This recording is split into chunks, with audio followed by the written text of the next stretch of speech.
Овкат силердики.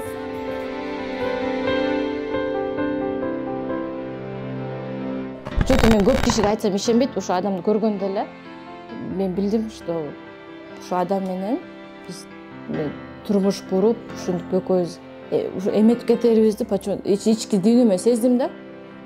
Бул мага жазып, ошондо Одноклассники деген тема аябай эме болчу, ошол жерден жазып, сүйлөшүп, кезигип, киного чакырып, экөөбүз ошо киного барып, мен муну угуп, мышлениясын, алдыга койгон максаттарын, ой пикирлерин угуп, мен ошондо эме сездим, что бул ушунчалык таза, ички дүйнөсү таза, ушунчалык жөнөкөй, адамгерчиликтүү. Эң негизги качествосы мага эмне жаккан, ушу ичпеген, чекпеген качествосы да. Өзүнө деп баары сүйлөп, күлүп сурай беришет да, эмнеге ичпейсиң, эмнеге уже 38ге чыгып калдың, эмнеге ичпейсиң, чекпейсиң. Ну не может быть деп эле баары эмете беришет. Күлүп калат, мамама сөз бергем, апама сөз бергем, кичинекей кезинде эле ичпейм, чекпейм деп. Ошол качествосы мен эң биринчи алды да. Ошол кезде эле мен уже оюмда бар болчу, эгерде ушул адам менен үй бүлө курсак, если ушул адам менен үйлөнсөк, кийин балалуу чакалуу болсок, ушул адам менен жашап кете алам.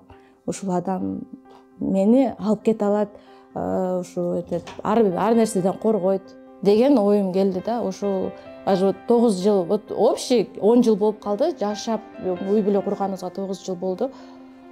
Бир да күн боло элек ушинтип мени ыйлатып, или мени капа кылып, жаман сүйлөп, или еще дагы бир качествосы вообще сөгүнбөйт. Ошол эң мага эмеси да. Мен ушунчалык эметип турат, мен экөөбүздүн жашыбыз 10 жашта ортобуздачы. Анан менимде как гүлдөй кылыпчы, сөкпөй, какпай, силпей. Ошол мамилеси менен мени алды. Анан мен ошол адам менен үй бүлө курганга корккон жокмун.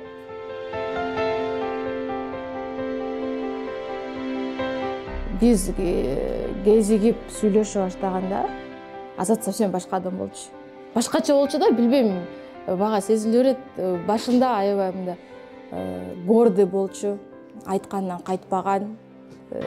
Жок, момундай болот десе, ошондой кылып, анан аябай көкпет болчу да. Көкпет айткан бербей, аябай гордый болчу.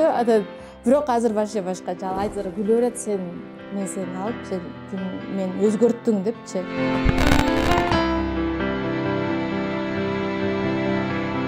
Азыркы учурда 3 бала менен оорураак эле болот экен.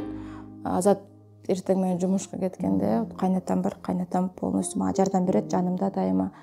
Анан Азат жумуштан келгенде, бул мени аябайт, мен муну аябайм, бул жумуштан чарчап келеби деп мен муну ойлоп, сен жата тур, бул жок, сен жата тур, сен кечке балдар менен, мен эшикте жүрдүм деп, бул мени аябайт. Анан анда сен эшикке чыгып балдар менен жүрө тур, сен барып кичине балдар менен убакыт өткөрүп тур, мен үй жыйнап тамак асып алайын деп, ошондой эме салым абдан чоң балдар менен.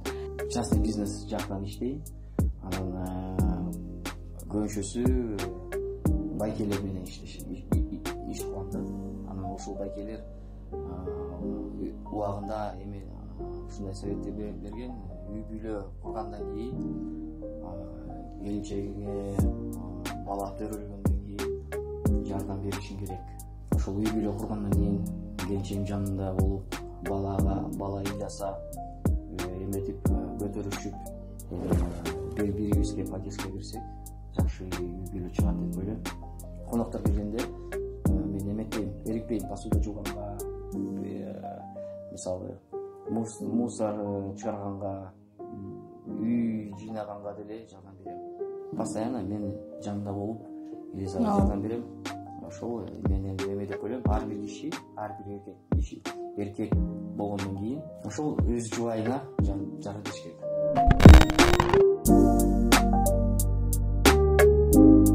Боюмда болгондо мен негизи эле 3 баламдын аябай токсикоз катуу болот. Биринчи күндөн баштап эле баш көтөрө албайм, такыр эчтеке не переношу. Баары өзгөрөт экен. Даже мунун мамилеси болгон мага мамилеси какой-то степень мага өзгөрдү да. Себеби бул мени көбүрөөк аябай баштады. Жок, сен жатып тур, кел мен кыла калайын. Эмне жейсиң? Анан анан жүр анда алып чыгып бирдеме сатып берейин деп. Анда сен жейсиңби? Жок, бул айтат, мен жегим келбейт атат. Анда сен жебесең мен да жебейм деп. Бул катарына мен да деп.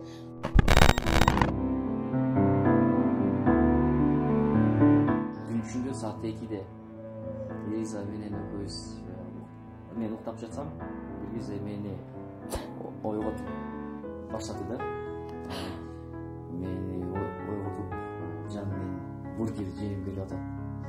Кышында саат 2-де мен уктап жатам. Анан мен бургер жегим келип атат, айтып баштады. Кишилер чыдап турчу, бургер эмес, могу халыкта өзүм домашний бургер жасап берейин деп айтсам, жок. Мен именно бургер жегим келип атат. Ушул кийинип, суукта, түнчүдө эч ким жок.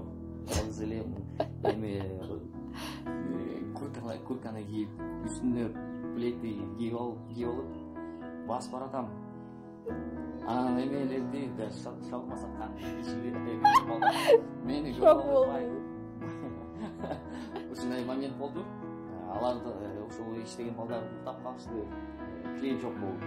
Мен такылдатып, аларды ойготуп, алар мени көрүп аябай ушундай болду. Алар бургер жасап беришегиме деп ойлойсем, аларга аябай жакшы салып берип, байке ушундай байкелерди көрүбүз. Канча жылдар бери иштеппейбиз, мен үйгө келсем, баарын айтып берсем, экөөбүз күлүп, бургерди жеп.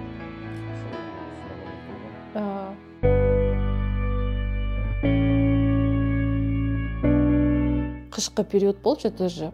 Аябай курутка талак болдум. Курут десе прям жанымды сатчу да. Күндө эле кан ичем. Эмне ала келген? Курут ала кел. Аны кандай эле курутка тойбойсуң деп булду. Бүгүн акча жок, курут алып бербей. Анан бир күн этот помнишь, да? Реально жок болуп калды, курут алганга даже. О, эмебиз жок болуп калды, элестетиңиз. Анан те курут жегим келип, анан ошону манту жасап, анан мамамдар отурушат, анан чалайын десем, суукта иштейт, анан билейин, колун кайра кесилбесин, суук кайра телефонду алып, кайра чөнтөгүнө салып, муну ойлоп чалган жок. Мейли чалбай эле коеюнчу, өзү келет да турсу деп, анан жатып уктап кеттирмин да. Жатып ушунда уктап кетти, анан бир кезде кылдыратып эшикти ачып келди да, угутам, анан жаңы эле турайын десем эле, бат эле үйгө комнатага кирип кетет да. Комнатага жан смотри, мен сага эмне алып келдим деп айтсам, чоң курут алып келтир да. Прям жат. Ошондо я прям, не знаю, во второй раз прям влюбилась. Мен анысы эле ошол моменттер жок эле. Прям аябай ички дүйнөмөн немечимин. Бирок ошол куруттап келсе, еще больше мен ушунчалык. Ошол моментти эч качан унутпайм. Анан иногда урушуп эментип кетсек, ошол моменттерди эстейм. Мага ушундай мамиле кылчу. Деп анан ошол куруттун баарын ошо алып келгенде эле жеп алдык. Жарым пакет курут эле. Ошондой аймелери. Бул интервью эмес, мелодрама.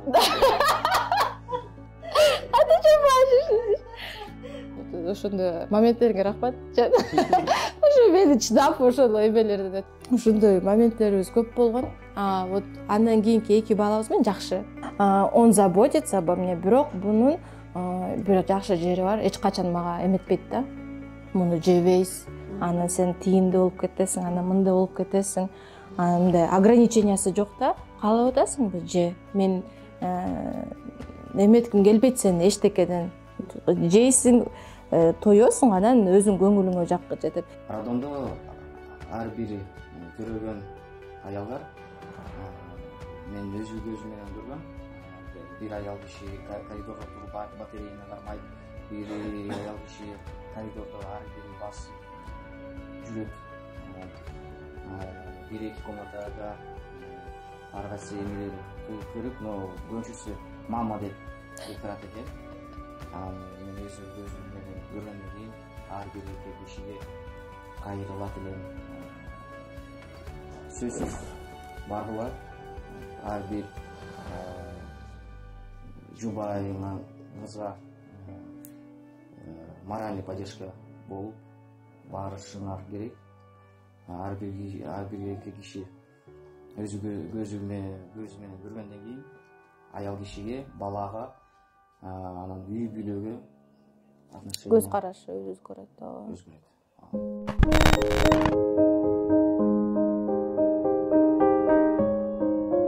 Ата деп чыкты. Ата деп чыкты. Анан экинчи сөзү КамАЗ деп. Билбейм эмне үчүн биз сразу эле КамАЗ дегенде биз бул аябай тез тили эрте чыгат деп ойлочубуз. Эле эркелетип ойносок, мама дечи, апа дечи, апа эмес, мама эмес, ата десе аябай көрдүм мен ата деп. Мени кечке чейин көрбөсө деле мени көбүрөөк жакшы көрөт деп эле бул ушинтип эле. Ой мейли деп. Жумуштан кийин келип алмага чукап ата деп чукап чыкса, мен бүт чарчаганды, бүт жумуштарды унутуп, колду көтөрүп эметсем, бүт баары артка калып калат.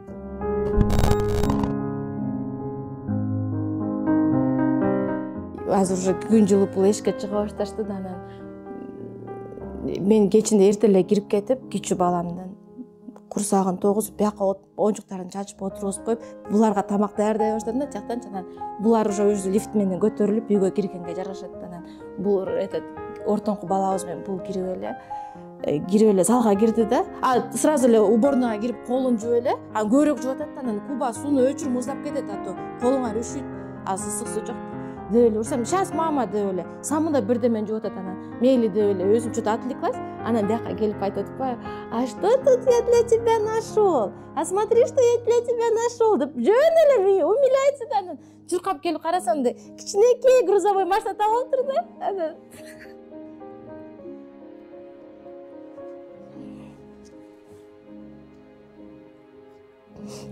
прям жүрөгүм үттү, ушунча тийди да, ушунчалык ак көңүл. Айтып атпаймынбы, бул башынан ушунчалык нежный да, бул мага жакын, бирок папасы менен көбүрөөк тил табышат. Анан тээ ошол момент эметти да, ошон алып келип эле берип койсо болот да, таап алса делечи. Ошону самындап бизди экиси аябай үйрөттү да, колун самындамайынча киргизбейт дегичи.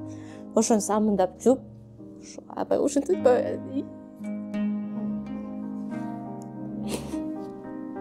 такой милашка да, ушинтип берисе, прям ички дүйнөм прям ачып кетти да, прям ушунчалык.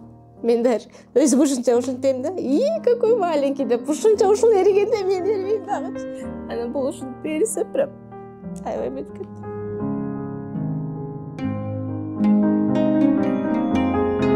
Кичинекей кичүүбүздү төрөгөндө 5 айында көпкө чейин барбай жүрдүм да, жок кыз деп элечи, 2 уул, анан эми 3-чүсү Кесирева дагы кайра болом, кыз деп эле көгөрүп эле барган жокмун. Анан бул эми да жүрүп бара алчу, мне интересно кто у нас.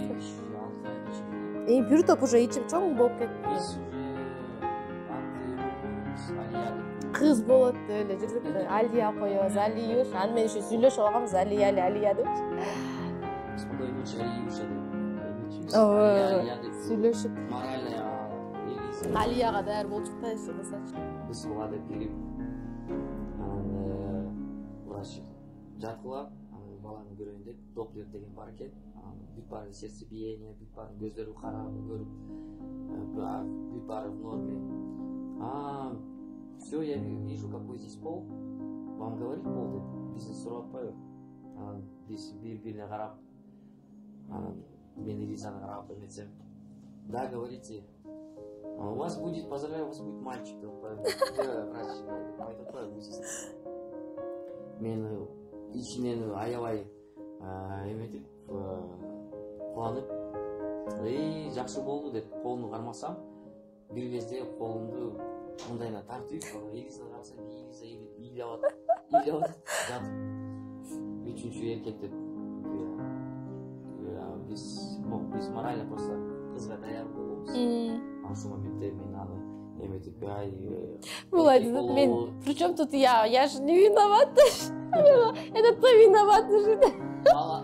Мен жалгызмын, мне мальчики нужны деп атып, накаркал мындай. 3-чүсү да эркек болуп калды деп битте ыйлап ошо. Ошондо даже ошо эмесе, төлөгүм да келген жок да ошо. Расстроили меня, буркурап ыйлап. Машинада мен машина айдап баратам. Элизаны карасам, ал мени карабай. Учпай, мен жакшы элесиңби, ал учпай, мени сүйлөшпөй кечке чейин. анан комнатага кирип мамама чалып, мамам Америкада, мамама чалып, ушулай азат барганбыз. Бала болот экен. Үйдөгүлөр деле ай жакшы болду, молодцы деп мамам деле эметип чалып. Аны ошондо келмебеди. Ыйлап, ошо токтоп албайдым да үйгө келип, бияктан чуркап эле кирип кетти, ыйлап эметип, анда таарынып жатам деп койчу, мында сен ушинтип. Эркек болуп калды кайра депчи. Бул бир кезде кечке бал кирди. Жүрө деп. Я тебе суши заказал депчи. Ана сушини укканда сразу эле чыктым да. Жүрмөсө сонун эмелер заказ берип койдум деп. Азыр, например, ошо балам эң сладкий ошо да. Мама деп тили, биринчи тили мама деп чыкты да. Прям ушунчалык жанды эритет. Ден соолугу менен берсин. Ошол моментте просто мен жаштык кылдымбы или эмне билбейм, бирок ошончо кызга настроиться этип эле анан 3 мальчик ийем да, төрөй аламбы, төрөй албаймбы деп эле ошол эле болду да. Анан азыр эметип, Кудайга шүгүр, ушуга үчөөнү ыймандоо, акыл эстүү, ден соолуктарын чың кылып эметсе, үчөө деле 3 кыз алып келет, ошол деле кыздарым болот деп өзүмдү ушинтип соротом.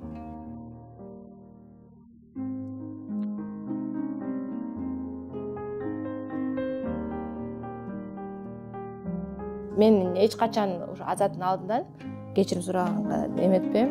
Ошол убакыт мен андан кийин деле кечирим сурагам. Сенден мен ошондой реакцияма кечирип кой, мен туура эмес кылыптырмын.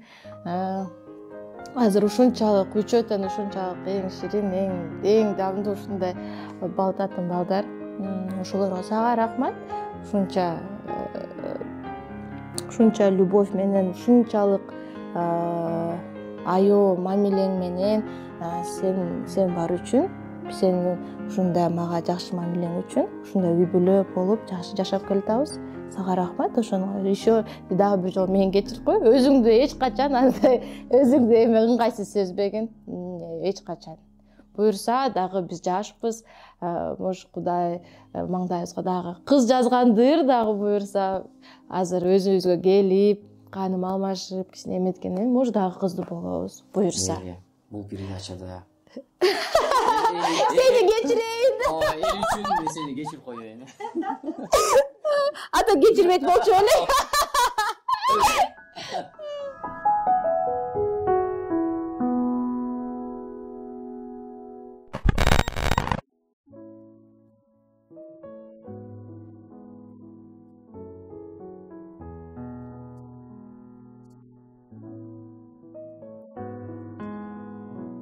Биринчи класска, биз биринчи класска даярданып барып Дордойдон форма алдык, өзүн алып бардык да, рюкзак алып, биз дайыма аракет кылабыз балдарга мындай свободный выбор бергенгечи, эмне кааласа в пределах разумного ошону алып, өзү ошону колдонуп, китеп алабы, же ручка алабы, ошону өзү таңдап кичине эметсин деп, өзүн алып бардык, мам тигини алгым келет, муну алгым келет, баарын өзү каалагандай алып бердик. Анан форма алдык да, форма үйгө алып келип кийгизип көрсөк, өзү кичинекей, азыр быйыл эле кичине эметип калды, өзү кичинекей, мындай чоң. Анан кийгизип чыгарып койсо, бул ыйлай баштады кайрачы. Анан мен да ыйлай баштадым, да эмне ыйлап атасың? Муну сороп атып, өзүм ыйлап атады. Анан просто мен эмне үчүн ыйлап баштадым? Кечээ эле төшүңдө жатканы. Кичинекей мындай эле Беззащитный болуп кроха болуп жаткан. Анан бир момент эле карасам, убакыт ушунчалык учкан экен. Şu aradan şu birinci klasta kantip бүткөнүн билген жокпуз. Азыр мына 25 бүтүп атат уже балабыз, уже бүтүп атат. Өзүлөрү сонун представление кылып, ырдап бийлеп эметип атышат. Ошондо кайра эле ыйлап атабыз да, ушунчалык сонун көрүнөт экен. Прям мам, пап, смотрите деп чыгып, Элиза ыйлап баштады, мен ыйлап атам, туыстар, папа, мамам ыйлап атат, баарыбыз кубанып, бул эме деп ойлойм. Слезы счастья.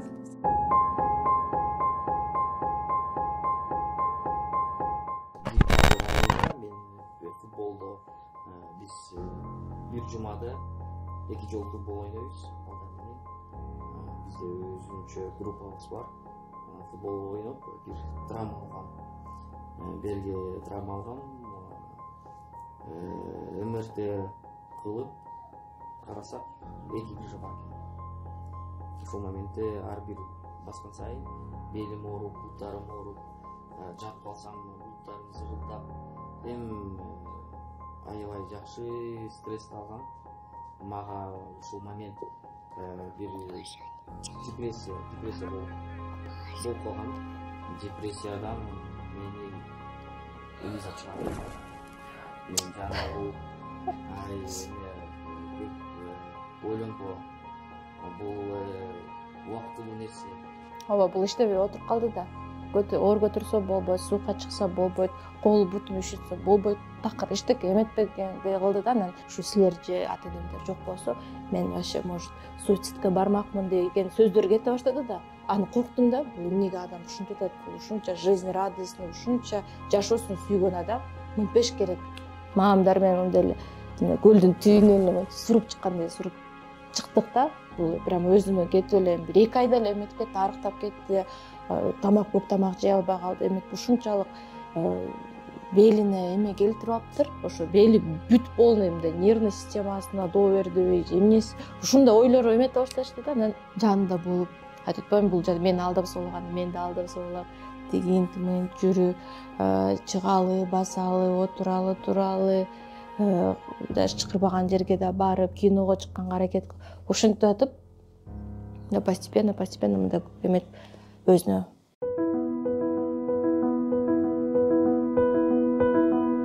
айтып атпайбы, бир однокомнатный квартирабыз бар деп ошол жерде жашап калдык да.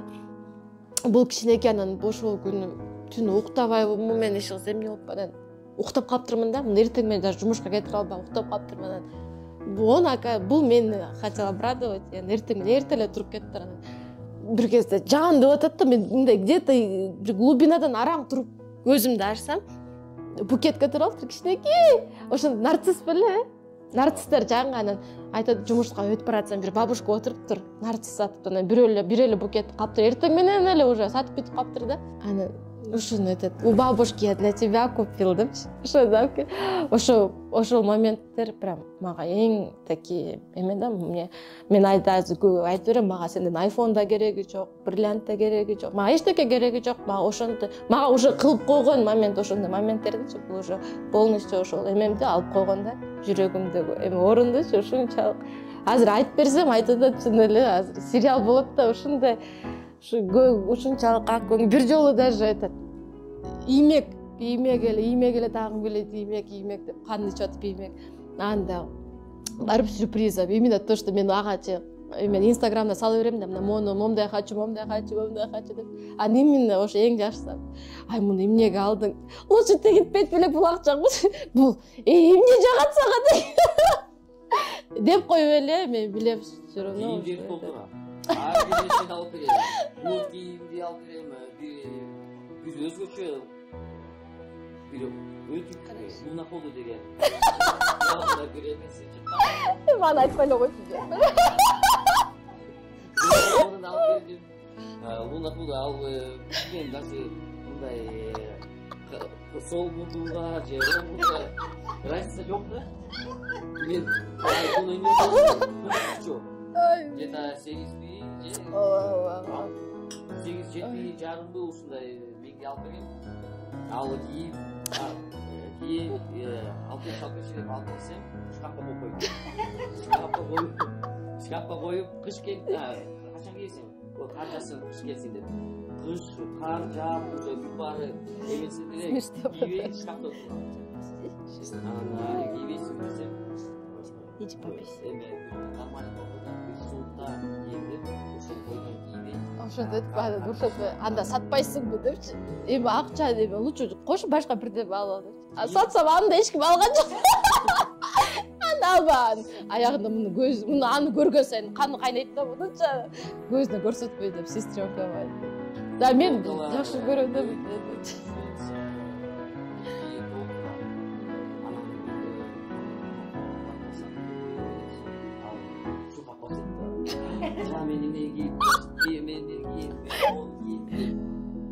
Анан ооба любой нерсени сага любой көйнөктө толтура алат. Көйнөктү үтүктөп эметип кийип, мен даярданып сен эмне кийесиң? Менде күнүгө костюм бар.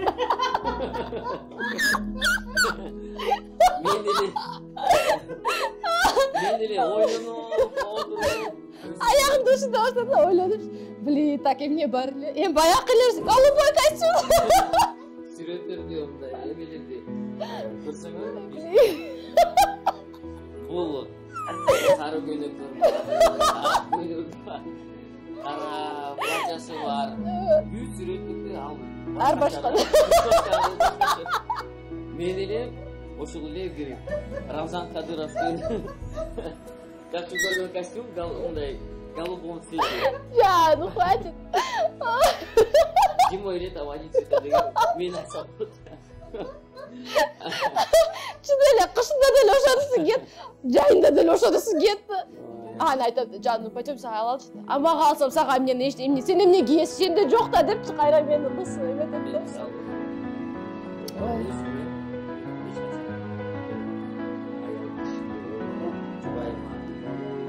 Бирок ошондой бир жакшы сөзү бар да. Аны айтам да, жүр аны эметеличи, сага деле эметели. Аны айтып берет. Мага эмессиз. Мага эмеси жок. Разницасы жок. Мен как эмне самы сен жакшы эметсең, сен менин күзгүмсүң. Сени карап элдер айтат, мына күйөөсү жакшы экен, жакшы кийинтет экен, жакшы алып жүрөт экен. Недавно бир жакка конокко барсак айтатпайбы, нету некрасивых женщин, не есть недофинансированные женщины депчи. Аны ошо бул мен сага ошол сөздү айтат, ошол сөздү айтайын дегем деп айтып калды ошон үчүн. Мен эч качан никогда не повышал голос. Но куда садился на углу. Пользуясь случаем, кайрылган элем, мен эч качан колду көтөргөнгө не то что болду, все даже кол көтөргөнгө укулуу жок.